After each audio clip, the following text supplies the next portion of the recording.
sedang dihebohkan dengan keluarnya virus baru dari kota Wuhan, Tiongkok.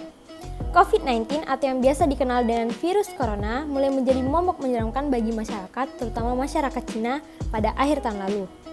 Virus ini mulai memasuki Indonesia pada pertengahan bulan Maret. World Health Organization atau WHO akhirnya menetapkan kejadian ini sebagai pandemi setelah 114 negara tercatat memiliki kasus virus ini.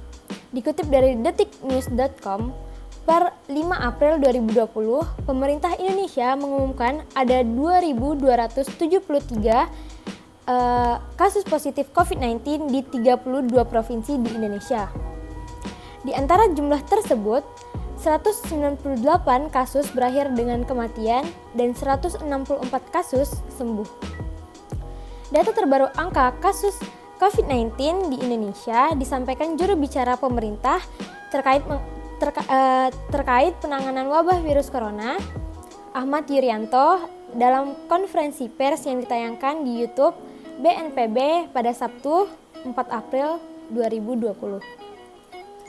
Hal ini membuat Indonesia harus mengambil langkah cepat untuk menekan penyebaran virus COVID-19 di Indonesia.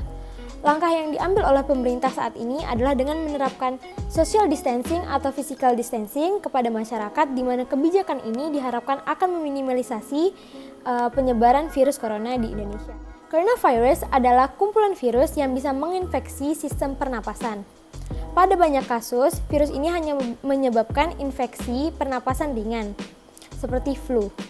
Namun, virus ini juga bisa menyebabkan infeksi pernapasan berat seperti infeksi paru-paru atau pneumonia, Middle East Respiratory Syndrome atau MERS, dan Severe Acute Respiratory Syndrome atau SARS.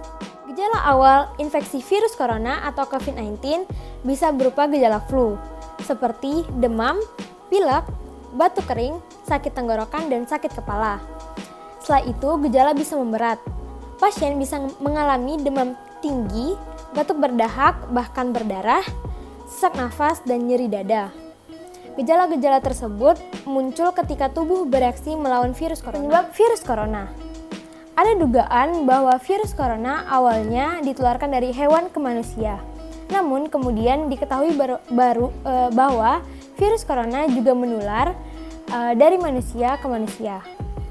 Seseorang dapat tertular COVID-19 melalui berbagai cara, yaitu: pertama, tidak sengaja menghirup percikan ludah dari bersin atau batuk penderita COVID-19.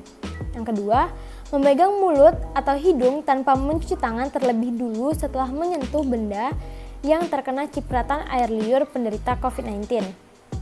Yang ketiga, kontak jarak dekat dengan penderita COVID-19, misalnya bersentuhan atau berjabat tangan. Virus corona dapat menginfeksi siapa saja, tetapi efeknya akan lebih berbahaya atau bahkan fatal bila terjadi pada orang lanjut usia, ibu hamil yang sedang sakit, perokok, atau orang yang daya tahan tubuhnya lemah. Pengobatan virus corona. Infeksi virus corona atau COVID-19 belum bisa diobati, tetapi ada beberapa langkah yang dapat dilakukan dokter untuk meredakan gejalanya dan mencegah penyebaran virus corona, yaitu: pertama, merujuk penderita COVID-19 untuk menjalani perawatan dan karantina di rumah sakit yang ditunjuk.